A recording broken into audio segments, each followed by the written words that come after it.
Gloire à Dieu. C'est une grâce de donner son témoignage. Pour ma part, moi, je n'ai pas été élevé dans un foyer chrétien. On ne connaissait pas l'évangile, on connaissait les chrétiens, mais on ne savait pas le plus important, qu'on avait un Jésus qui nous aimait. Amen. Et j'ai grandi comme ça, et puis à l'âge de 12-13 ans, j'ai mes parents qui sont séparés. Et vous savez, pour un jeune garçon, quand il arrive ça, c'est un peu compliqué. On commence à voir un peu des choses dans le monde qu'un jeune, qu'un petit ne doit pas voir.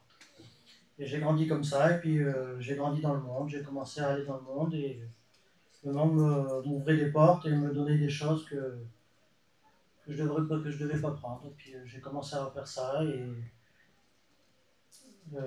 j'ai commencé à avoir une petite compagnie ensuite qui s'approchait de Dieu. Et avec cette compagnie, il commençait à parler de Dieu. Et j'écoutais, et puis j'ai commencé à me poser une question. Je dis, si c'est vrai ce qu'ils disent les chrétiens, qu'il y a un Dieu dans le ciel et qui nous sauve, moi, qu'est-ce que je fais pour lui? Et puis je comprenais dans mon cœur que, même que j'étais pas méchant, ben, j'étais contre Dieu.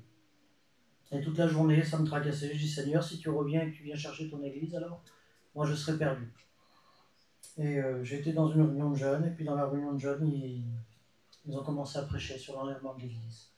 Et puis le Seigneur commençait tout doucement à répondre à ma question que si je restais là, j'étais perdu. Et dans la prédication, comme ce soir, il y a toujours une solution. Et la solution, on présentait la croix. On présentait qu'il y a un homme, il y a 2000 ans, il est monté sur la croix pour pardonner nos péchés. Et que son sang, il a coulé. Et plus l'homme prêchait, plus il m'expliquait la croix, et plus ça rentrait dans mon cœur. Et là, je comprenais vraiment que le Seigneur était vivant. Il commençait à visiter mon cœur.